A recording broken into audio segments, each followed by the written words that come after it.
À partir de cet exercice, tu nous as aussi proposé un stage, un autre exercice que je trouve vraiment intéressant, notamment pour des personnes qui ont des difficultés avec leur mère, leur père, un frère, une sœur ou quelqu'un d'autre. Et est-ce que tu pourrais nous expliquer cet exercice aussi qui peut être la suite de ce premier exercice? C'est drôle parce que moi, tous les... tout ce que je propose, je l'ai fait, je l'ai expérimenté moi-même et je voyais ce que ça me faisait et je voyais comment que ma liberté se grandissait. Et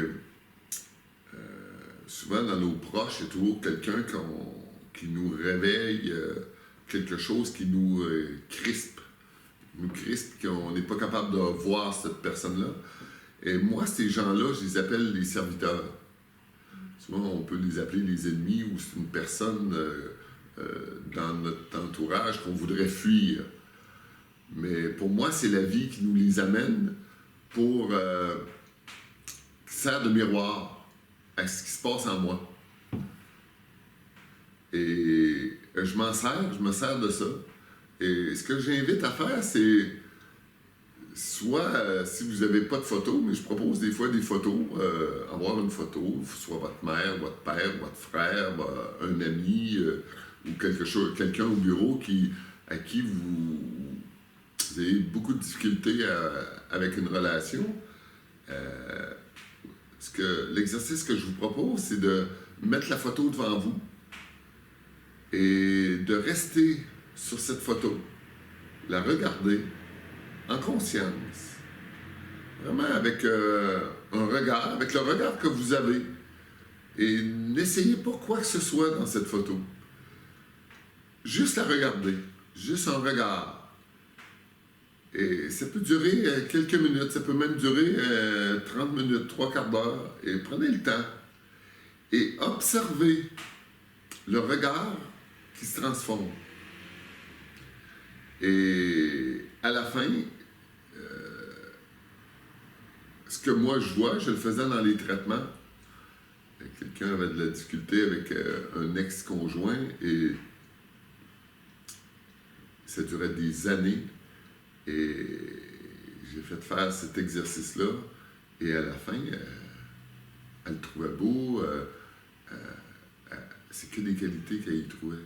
C'est comme si elle retrouvait cet amour qu'elle avait pour cet homme, elle retrouvait cet amour-là. Et souvent, ce que moi je vois quand il y a une personne comme ça, c'est que ça révèle une blessure en nous. C'est soit une blessure ou soit une mémoire. Souvent, c'est des blessures c'est comme si la plaie, il y a une blessure qui n'est pas guérie, et quand on regarde cette personne-là, ou qu'on rentre en contact avec cette personne-là, c'est comme si cette blessure-là se déchirait encore plus. Et ça fait mal. Ça veut dire que notre ego a créé des protections pour plus aller voir cette personne-là. Fait qu'elle nous le fait fuir au lieu de s'en servir. Et moi, je m'en sers pour vraiment aller guérir cette plaie-là. Et le regard de cette photo-là, avec la conscience, c'est comme s'il y a de la lumière qui va sur votre souffrance, sur votre blessure, et qui va réparer cette blessure-là.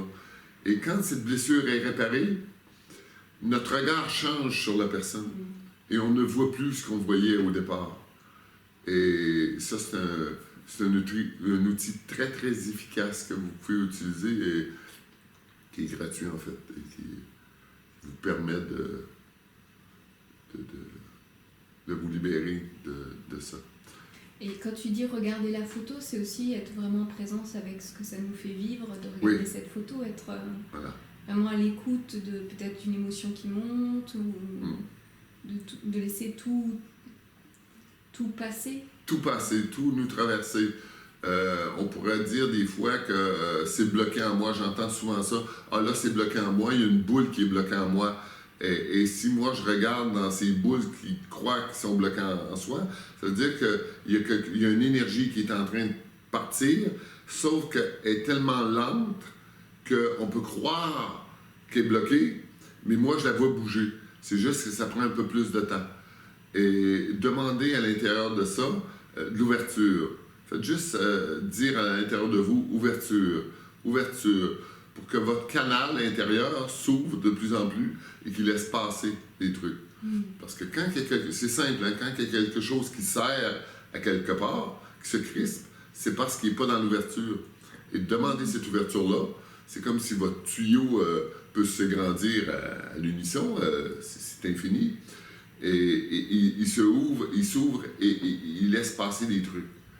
Et voilà, vous allez vraiment atteindre quelque chose de différent.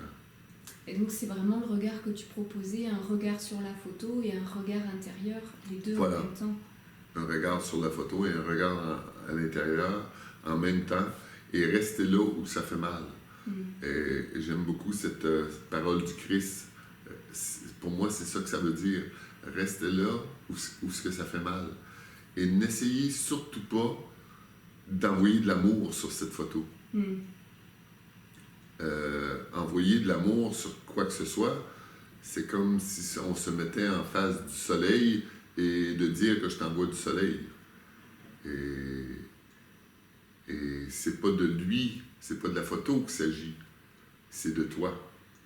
C'est de nous, c'est de soi qu'il s'agit. C'est nous qui a la blessure, c'est nous que ça fait mal en dedans de nous quand on regarde cette photo. Et il ne s'agit pas de la personne. Oui, c'est ça, c'est reconnaître vraiment que ça nous appartient, quoi que fasse la personne, ça vient toucher quelque chose en nous, et arrêter de je dirais, critiquer la personne, de regarder tout le temps à l'extérieur, mais vraiment prendre le temps de... C'est beau ce que tu amènes. La reconnaissance, c'est la plus belle chose à faire avant. Qu'il ne s'agit pas de la personne, qu'il s'agit de nous. C'est pas lui qu'on guérit ou elle, c'est de nous qu'il s'agit. C'est nous qu'on guérit à l'intérieur de nous. Et après ça, c'est comme si notre présence à l'autre augmente, et c'est là qu'on peut voir la photo au deuxième plan. On voit des choses qu'on ne voyait pas avant la photo. Mais c'est la souffrance à l'intérieur de nous qui nous fait voir des trucs durs sur cette photo qu'on n'était pas capable de regarder, qu'on fuyait. Mais c'est un outil très, très efficace pour faire la paix avec soi. Et quand on est en paix avec soi, ben on est en paix avec l'univers, on est en paix avec le monde entier, quoi. Et du coup, la relation peut aussi... Ouais. Et c'est pas parce qu'on est en paix avec quelqu'un qu'on doit reprendre une relation totalement ouverte et quoi que ce soit. Il y a toujours des personnes que on est moins attiré ou quoi que ce soit, où notre expérience de vie a passé... et c'est plus juste pour moi de côtoyer cette personne-là. Ça ne veut pas dire que je l'aime pas. Ça veut dire que, pour cette personne-là, j'ai rien à lui dire. L'échange, j'ai pas d'aspiration pour aller là, mais en même temps, ça ne veut pas dire que cette personne-là n'est pas aimée. Ça veut dire que j'ai pas d'affinité avec cette personne-là, et c'est tout. Point barre. Il n'y a pas d'histoire. Et je cherche pas à comprendre, c'est comme ça, quoi. Oui, c'est important ce que tu dis, parce que c'est aussi s'écouter dans, en effet, avec cette personne-là, j'ai pas forcément envie de l'inviter chez moi, mais pour autant, ça me fait plus souffrir d'être, de la voir ou d'être en relation avec elle si c'est au boulot. Je suis pas obligée d'en faire ma copine, ou même si c'est une collègue de boulot, mais par contre, ça m'est plus facile de travailler avec elle une fois que j'ai guéri. C'est ça. Et si on a affaire, souvent, on voit des couples qui sont en dualité et tout ça, ça permet à cette relation qui est soit un divorce de circuler beaucoup plus facile dans la finalité de ce divorce. Ça ne veut pas dire qu'ils vont revenir ensemble, ça veut dire que c'est beaucoup plus harmonieux de faire les finalités et en même temps, on n'est pas obligé de se revoir, parce que dans cette expérience de l'humain, souvent, parce que quelqu'un a été bon pour nous un jour, on cherche à acquérir ou à garder quelque chose, mais non, c'est tout est de passage. Ça peut durer 5 minutes, ça peut durer 10 ans, 30 ans. C'était qu'un passage et c'est tout. pas parce que c'était bon pendant tant d'années qu'on doit continuer cette relation. Ça ne veut pas dire que c'est redevenu en harmonie que l'amitié va revenir. Non, il y a des gens que j'ai pas d'amitié ou j'ai plus d'amitié, mais en même temps, je les rencontre, ça me dérange pas, quoi. Je vais les saluer, mais j'ai pas de conversation avec ces gens-là. Mais c'est pas parce que j'aime pas ces gens-là, Ça reste libre. quoi. Ça reste libre. Ça reste libre, voilà. Pas,